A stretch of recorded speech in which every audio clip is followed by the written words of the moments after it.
Could a strange substance found by a southwest Arkansas man be part of a government test? Well, tonight, KSLA News 12 investigation reporter Jeff Farrell shows us the results of testing we had done about what's in our skies.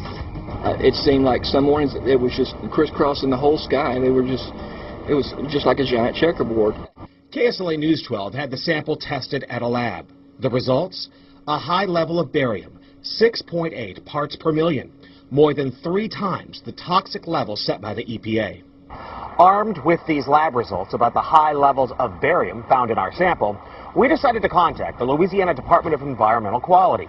They told us that, yes, these levels are very unusual. Barium is a hallmark of other chemtrail testing, which even attracted attention from a Los Angeles TV station. There's already no shortage of unclassified weather modification programs by the government.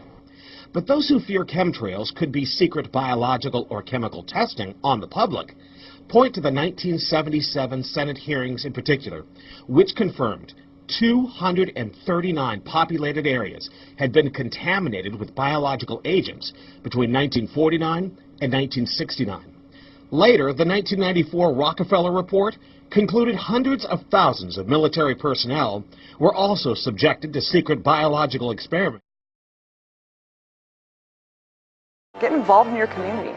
There are still forms of direct democracy, believe it or not, available to states. Teddy Roosevelt said, "I believe in the initiative and referendum, which should be used not to destroy representative government, but to correct it whenever it becomes misrepresentative." In 1787, George Washington said, "People can decide with as much propriety on the alterations and amendments to the Constitution, which shall be found necessary. The basis of our political systems is the right of the people to make and alter their constitutions of government. And with the initiative and referendum process, there is no need for future constitutional conventions." In 1816, Thomas Jefferson said, quote, "I am not an advocate for frequent changes in laws and constitutions, but laws and institutions must go hand in hand with the progress of the human mind. As that becomes more developed, more enlightened, as new discoveries are made, new truths discovered, and manners and opinions change, with the change of circumstances, institutions must advance, also to keep pace with the times. I know no safe repository of the ultimate powers of society but the people. Every government degenerates when trusted to the rulers of the people alone. The people themselves are the only safe depositories.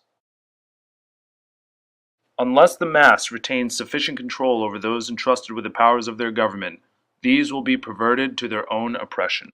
In the Federalist Papers, number 49, James Madison said, quote, "As the people are the only legitimate fountain of power, and it is from them that the constitutional charter, under which the several branches of government hold their power, is derived. It seems strictly consonant to the Republican theory to recur to the same original authority, whether it may be necessary to enlarge, diminish, or new model the powers of government." The American people are qualified to vote on every single policy issue that affects their lives. Revolution has begun. They're going to do everything they can in Gestapo USA to keep pushing us down so we don't rise up. The human spirit is rising. Okay, I guess that sounds pretty good. Thanks. Would you please sign my petition? Hi there, would you like to sign my petition? You're under arrest. Would you please sign my petition? Stop or I'll shoot! Suspect sighted. Freeze! Stop or I'll shoot! This afternoon, we want to talk about the ballot or the bullet. The ballot or the bullet explains itself. But before we get into it, since this is the year of the ballot or the bullet, you and I have to look at this and understand this, that the ballot is as powerful as the bullet. When people understand their enlightened self-interest, they will vote on it.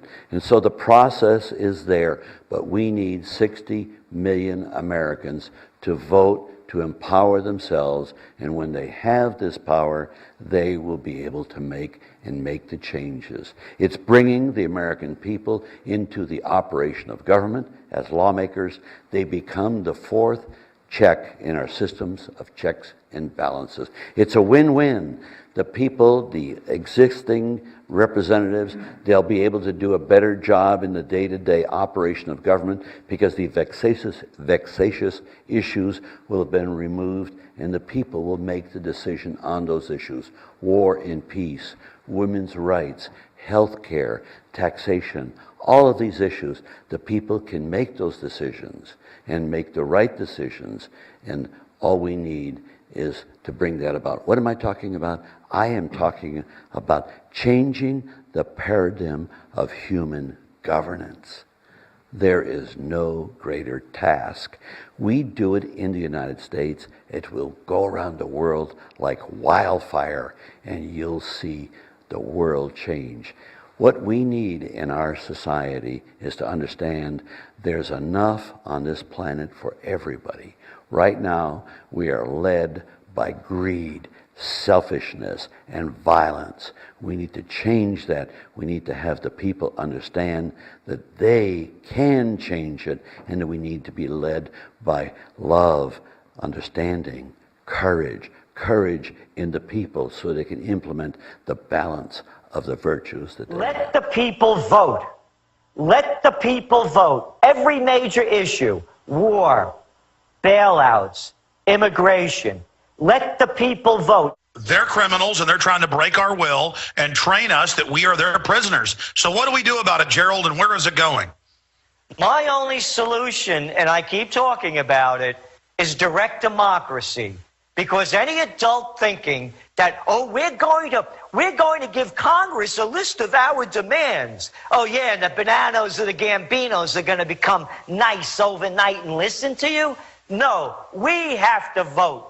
If we could vote for politicians, we can vote for issues. Legislation has been drafted that can be altered for any city, county, or state in the nation. It could also be used around the globe that would ban chemtrails, protecting the air and water from aluminum oxide, barium, and other pollutants caused by these aerial sprays. As you can see, the legislation simply has to be drafted in a way that can be accepted legally as an amendment to the Constitution or as a statute. The chemtrail agenda is guised as a way to end global warming. And it is, in fact, disclosed by government agencies that they use toxic chemicals in our skies, and they know it is killing the planet. The lethality of their power is greater than ever. Their capacity to impose control over the politically awakened masses of the world is at a historical low. In earlier times, it was easier to control 1 million people, literally. It was easier to control 1 million people than physically to kill 1 million people. Today, it is infinitely easier to kill 1 million people than to control 1 million people. Are you going to sign this, or will it be your surviving family members? Okay, I guess that sounds pretty good. You want to take us to war? You want to end the war? You want to keep the war on drugs going? You want to keep reinstituting the Patriot Act? Let the people vote. That, to me, is the only solution. Well, there's no doubt that our republic is broken. In conclusion, the idea is that you and I, and everybody concerned with problems in government, unite our ability to network and organize friends, family, neighbors, and our online community. We join the international groups, the national groups, and the local groups seeking to empower our ballot access abilities. And we work together to achieve the goals.